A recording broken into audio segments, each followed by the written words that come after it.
আমি আর চোখে তাকালাম মায়ের দিকে। মা দাঁড়িয়ে পরম মায়ায় সেই সোফায় বসা ভদ্রলোকের কাঁধে হাত রেখে দাঁড়িয়ে আছে। যে মায়া, যে অধিকার একদিন আমার বাবার উপর ছিল, আজ তা অন্য কারো।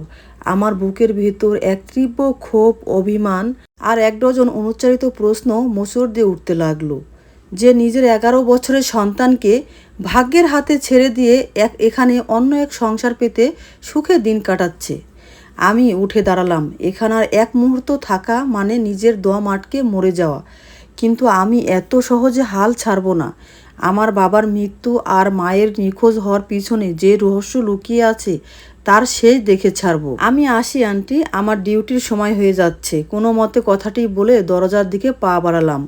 আরে বসো বাবা, একটু মিষ্টি মুখ করে যাও, মা পেছন থেকে ডাকলো। আমি আর পেছনে তাকালাম না। দরজার বাইরে এসে এক বিশাল দীর্ঘশ্বাস নিলাম। মনে মনে বললাম, দেখা হবে মা, খুব শীঘ্রই আবার দেখা হবে। বাসার সিঁড়ি বেয়ে হর হর করে নিচে নেমে এলাম। বুকের ভেতর তখন তীব্র ঝড়।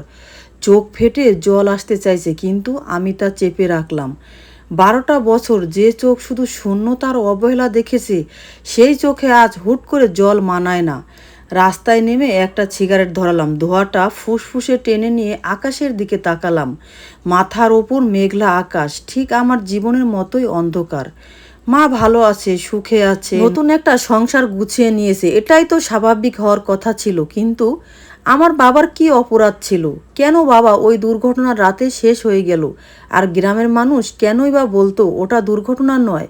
চাকরির ডিউটি মাথায় উঠল। গ্যারেজে ফিরে গাড়ির স্টিয়ারিংয়ে যখন হাত রাখলাম, তখন হাত দুটো কাঁপছিল। আমি পেশায় একজন সাধারণ হতে পারি, কিন্তু আজ থেকে আমার জীবনের লক্ষ্য আর সাধারণ নেই। পরদিন সকাল থেকে আমি ওই বনানীর এলাকাটায় চক্কর দিতে লাগলাম। মায়ের নতুন স্বামী, যাকে মা আঙ্কেল বলে ডাকতে বলল, ওনার নাম এনামুল হক। এলাকার একটা কোম্পানিতে ভালো চাকরি করেন। খোঁজখবর নিতে গিয়ে জানতে পারলাম এনামুল সাহেব মানুষ হিসেবে খুব ভীষণ ভালো মানুষ এবং পরোপকারী। কিন্তু মায়ের অতীত সম্পর্কে কেউ কিছু জানে না। সবাই জানে 12 বছর আগে এনামুল সাহেবের প্রথম স্ত্রী মারা যাওয়ার পর তিনি এক দূর সম্পর্কে আত্মীয়কে বিয়ে করেন, যিনি মানসিকভাবে কিছুটা বিপর্যস্ত ছিলেন। মানসিকভাবে বিপর্যস্ত আমার মা। মাথায় জট পাকিয়ে যাচ্ছিল। দাদির মুখে শোনা ছোটবেলার আবসা কিছু স্মৃতি মনের ভিতর ভিড় করে এলো। বাবা তো খুব একটা ভালো মানুষ ছিলেন না, তা আমি ছোটবেলাতেই বুঝতাম। মায়ের গায়ে হাত তুলতো প্রায়, কিন্তু মা কেন হুট করে উদাও হয়ে গেলেন? সন্ধ্যায় আমি আবার ওই বাসার নিচে গিয়ে দাঁড়ালাম।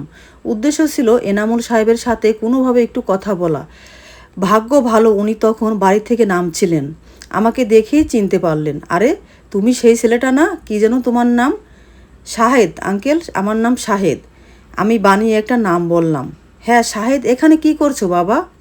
আসলে আঙ্কেল, আমি একটা পার্ট টাইম ড্রাইভিংয়ের কাজ খুঁজছিলাম, যদি আপনার চেনা জানার মধ্যে কেউ থাকে। এনামুল সাহেব আমার দিকে কিছুক্ষণ তাকিয়ে রইলেন, তারপর হেসে বললেন, আমার নিজের একটা গাড়ি আছে, তবে ড্রাইভার না থাকার কারণে কেউ চালায় না। তবে তুমি যদি চাও কাল থেকে আমার গাড়ি চালাতে পারো। বেতন খুব একটা ভালো দিতে না পারলেও খারাপ দেব না। আমি ভিতরে ভিতরে শিউরে উঠলাম। নিয়তি বোধ হয় একেই বলে।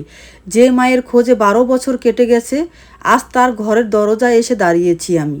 পরদিন থেকে আমার নতুন ডিউটি শুরু হলো। গাড়ি নিয়ে যখন ওনাদের পোর্টিকোয় দাঁড়ালাম, তখন লাবণ্য দৌড়ে নিচে নেমে এলো। আরে ব্যাগ ফেরত দেওয়া ভাইয়াটা আমাদের ড্রাইভার, ও বেশ খুশি হলো। আমি মৃদু হাসলাম। আমার নিজের বোন, অথচ জানি না আমাদের শরীরে একই মায়ের রক্ত বইছে। দুপুরের দিকে এনামুল সাহেবকে নামিয়ে দিয়ে আমি গাড়িতে বসেছিলাম। হঠাৎ ফেলে যাওয়া একটা ডায়েরি চোখে পড়লো। ডায়েরির পাতায় ওনার ব্যক্তিগত কিছু নোট লেখা। কৌতূহল সামলাতে না পেরে পাতা উল্টাতে উল্টাতে একটা পুরনো চিঠির টুকরো পেয়ে গেলাম। অক্ষরগুলো আমার খুব চেনা, ওটা আমার মায়ের হাতের লেখা। চিঠির ভাঙা ভাঙা লাইনে যা লেখা ছিল তা পড়ে আমার পায়ের তলার মাটি সরে গেল। এনামুল ভাই, ও আমাকে আর বাঁচতে দিবে না। ওই ডাইনিটার সাথে মিলে ও আমার সন্তানকে বিক্রি করে দেওয়ার হুমকি দিয়েছে। আমি রাজীবের আমার পৈশাচিক রূপ আর সহ করতে পারছি না। ও জুয়া আর অন্য নারীর নেশায় অন্ধ হয়ে গেছে। আমি যদি আজ পালিয়ে না যাই, ও আমার ছোট ছেলেটাকে শেষ করে দিবে। আমি দূর থেকে আমার ছেলেকে দেখে রাখবো, কিন্তু ওর সামনে যাব না। ও জানুক ওর মা মরে গেছে, তাও যেন ওই নরপশুটার কাছে আমার ছেলেটা সুরক্ষিত থাকে। চিঠিটা পড়তে পড়তে আমার চোখ দিয়ে টপ টপ করে জল পড়তে লাগলো। তার মানে মা কোনো অপরাধ করেনি, মা আমাদের ছেড়ে চলে যায়নি, বরং আমাকে বাঁচানোর জন্যই নিজের সংসার ত্যাগ করেছিল। আমার বাবা, যাকে আমি এতদিন নির্দোষ ভেবে এসেছি, সে আসলে এক অন্য নারীর ফাঁদে পড়ে নিজের পরিবারকে ধ্বংস করেছিল। আর বাবার সেই কথাতথিত দুর্ঘটনা, তবে কি সেই অন্য নারী আর জোয়ার আড্ডায় কোনো শত্রু ওনাকে মেরে ফেলেছিল?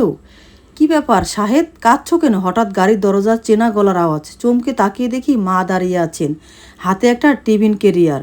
হয়তো এনামুল সাহেবের জন্য খাবার পাঠাতে এসেছিলেন। আমি তাড়াতাড়ি চোখ মুছে গাড়ি থেকে নামলাম। মা আমার চোখের দিকে তাকালেন, সেই চেনা মায়া ভরা চোখ, 12 বছর আগের সেই মা, যে আমার সামান্য কেটে গেলে আঁচল দিয়ে রক্ত মুছে দিত। মায়ের চোখ দুটো হঠাৎ করেই কেমন যেন চঞ্চল হয়ে উঠল। উনি আমার মুখের দিকে খুব খুঁটিয়ে দেখতেছিলেন, ওনার ঠোঁট দুটো কাঁপছিল। তোমার তোমার থুতনির নিচে ওই কাটা দাগটা কিসের বাবা? মায়ের গলা বুঝে এলো। আমার মনে পড়ে গেল ছোট থাকতে সাইকেল থেকে পড়ে গিয়ে থুতনি কেটে গিয়েছিল আমার। মা সেদিন সারা রাত ঘুমাননি।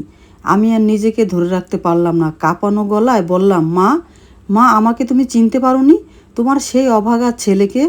মায়ের হাতের টিফিন ক্যারিয়ারটা ঝনঝন শব্দ করে পিচ ঢালা রাস্তায় পড়ে গেল। গল্পের দ্বিতীয় পর্ব নেক্সট পার্ট শীঘ্রই চলে আসবে।